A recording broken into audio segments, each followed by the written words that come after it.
Halo semuanya, perkenalkan kami dari kelompok 5. Di sini kami akan menjelaskan pandangan kita dan juga refleksi kita dari video Dr. Roy Cassandra yang berjudul How Islam Saved Western Civilization.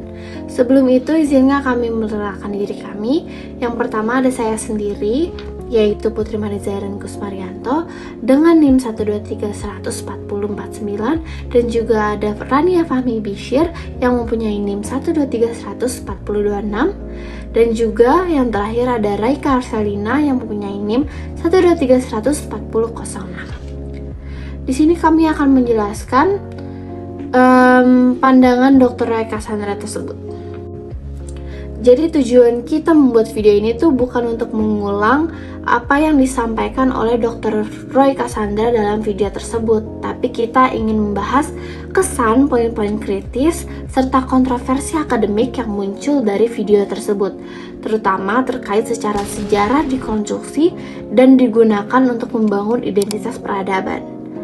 Terus bagi kami juga, video ini penting bukan karena menawarkan kebenaran mutlak, tetapi karena memancing audiens untuk mempertanyakan narasi sejarah yang selama ini dianggap netral dan juga mapan. Jadi kesan awal kami terhadap video Dr. Roy Cassandra ini tuh dia tuh sangat provokatif, konfrontatif, dan disengaja untuk mengguncang cara berpikir audiens. Dr. Roy sendiri tidak menempatkan dirinya sebagai sejarawan yang netral, melainkan sebagai akademisi yang secara sadar mengambil posisi kritis terhadap narasi dominan tentang peradaban barat. Gaya penyampaiannya yang tegas, langsung, dan seringkali menantang asumsi yang selama ini dianggap wajar, seperti anggapan bahwa Western Civilization berkembang secara mandiri tanpa adanya kontribusi dari dunia timur dan juga Islam. Namun menurut kami juga pendekatan ini efektif untuk menarik perhatian dan membuka diskusi. Namun di sisi lain, gaya yang sangat tegas ini juga berpotensi memicu resistensi dari audiens yang memiliki latar belakang dan sudut pandang yang berbeda. Salah satu kekuatan utama dalam video Dr. Roy Cassandra ini tuh kritiknya terhadap Eurocentrism, yaitu cara pandang yang menempatkan Eropa sebagai pusat sejarah dunia.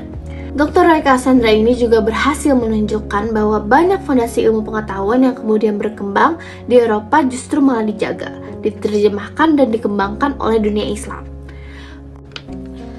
Selain itu, dalam video ini juga dalam penekanannya bahwa sejarah tidak pernah bebas nilai. Narasi sejarah seringkali disusun untuk membenarkan kekuasaan, membangun identitas kolektif, dan menentukan siapa yang dianggap beradab dan siapa yang tidak. Dalam video Dr. Roy Cassandra ini membantu kami bahwa konsep timur dan barat bukanlah kategori geografis semata, melainkan konstruksi politik dan ideologis. Sekian dari saya, selanjutnya akan dilanjutkan dengan rekan-rekan saya yang lain. Selanjutnya saya mau membahas tentang poin kritik. Kritik yang pertama adalah generalisasi terhadap barat. Salah satu hal yang kami soroti secara kritis adalah kecenderungan pidato ini untuk menggambarkan barat sebagai satu entitas yang homogen. Padahal dalam realitas sejarah barat sendiri terdiri dari berbagai konflik internal, perbedaan tradisi intelektual, serta pertentangan politik dan teologis.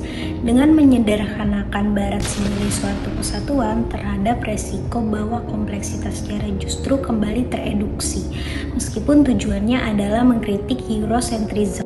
Selanjutnya, kritik yang kedua, narasi Islam menyelamatkan Barat.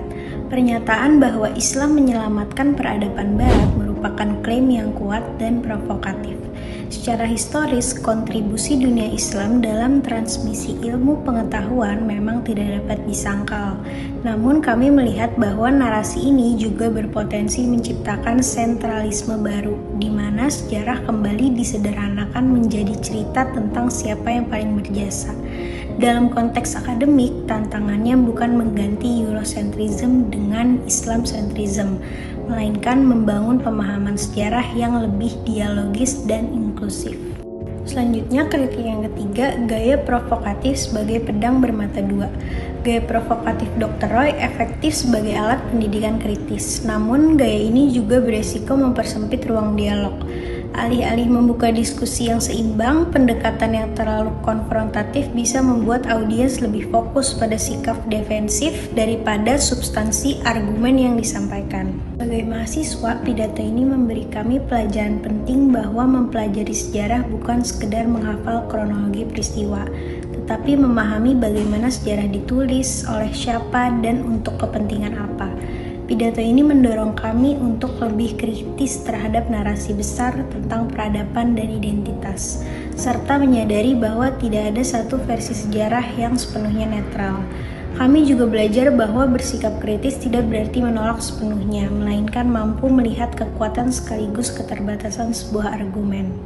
Jika dikaitkan dengan studi hubungan internasional dan ilmu sosial secara lebih luas, pidato Dr. Roy Casagranda sebenarnya memperlihatkan bagaimana narasi sejarah berfungsi sebagai soft power. Narasi tentang Western civilization bukan hanya soal masa lalu, tetapi juga digunakan untuk membenarkan posisi Barat dalam tatanan global saat ini, baik dalam bidang politik, ekonomi, maupun moral. Dengan menampilkan Barat sebagai rasional, demokratis, dan unggul, narasi tersebut secara tidak langsung melegitimasi dominasi Barat dalam sistem internasional. Dalam konteks ini, kritik Dr. Roy membantu kami memahami bahwa sejarah seringkali menjadi alat legitimasi kekuasaan global, bukan sekedar catatan akademik yang netral. Namun di sisi lain, refleksi kritis kami juga melihat bahwa setiap narasi tandingan, termasuk yang menempatkan Islam sebagai penyelamat utama, perlu diuji dengan standar kritis yang sama. Jika tidak, kita hanya akan berpindah dari satu bentuk dominasi narasi ke bentuk dominasi narasi yang lain. Ada juga identitas, memori kolektif, dan narasi politik. Pidato Dr. Roy juga membuka diskusi penting tentang hubungan antara identitas dan memori kolektif.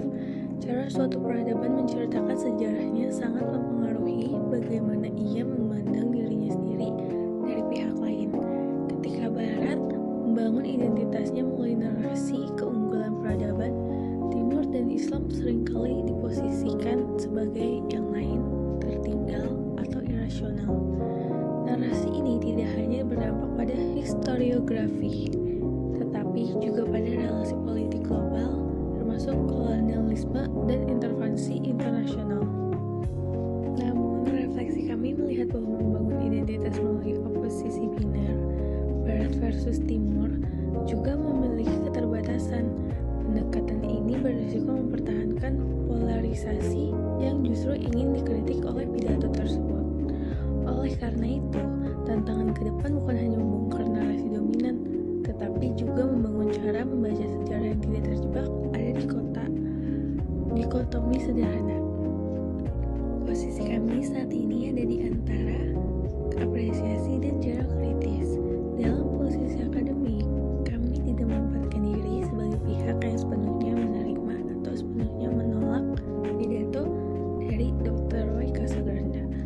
Kami justru memilih posisi di tengah, yaitu mengapresiasi keberanian kritiknya sekaligus menjaga jarak kritis terhadap penyederhanaan yang mungkin muncul. Bagi kami, sikap ini penting karena pendidikan tinggi seharusnya tidak menghasilkan penerimaan pasif terhadap satu narasi, tetapi melatih kemampuan untuk menimbang berbagai argumen secara reflektif. Dengan demikian, pidato ini berfungsi bukan sebagai jawaban akhir, melainkan sebagai alat untuk melatih nalar kritis kami sebagai mahasiswa. Sebagai penutup akhir, kami menilai bahwa kekuatan utama pidato dari Dr. Roy Casagranda terletak pada kemampuannya yang mengguncang cara berpikir audiens dan memaksa kita untuk mempertanyakan asumsi yang selama ini dianggap wajar. Namun, justru melalui sikap kritis dan reflektif inilah pidato tersebut menemukan nilai akademiknya yang paling penting. Sejarah tidak seharusnya digunakan untuk memenangkan klaim